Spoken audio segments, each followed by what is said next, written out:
When Irish eyes aren't smiling, at least not when word got out that the president was getting out of a country a wee bit earlier than thought. And all because of this. Another volcano blowing off steam and a whole lot of ash in Iceland. Different volcano, same country last year, when the same thing prevented the president from going to Poland for the funeral of leaders there wiped out in a plane crash. To Amy Kellogg in London on how a history of disruptions may be repeating themselves. Amy.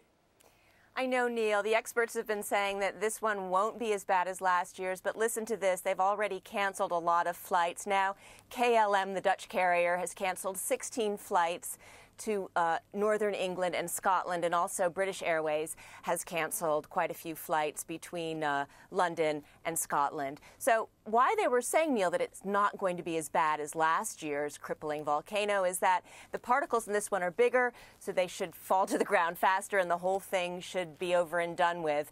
But the problem is we simply don't know.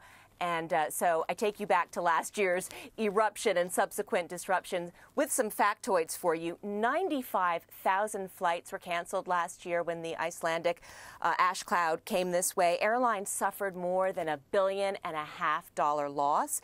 The effects were felt not just in Europe, but as far as Africa. For example, Kenyan flower growers lost 3,000 tons of flowers that presumably never were able to make it to markets in Europe.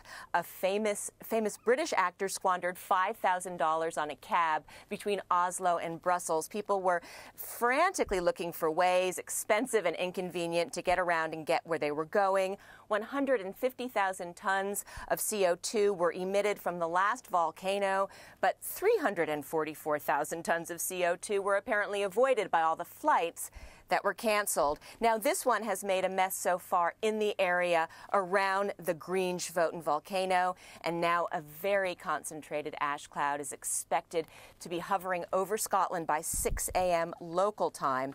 Local airlines, as I mentioned, have already canceled a lot of flights.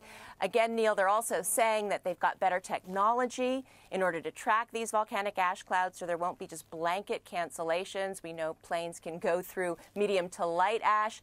But still in all, airline stocks over here have already dropped today. Neil. Not surprised. All right, Amy Kellogg, thank you very much.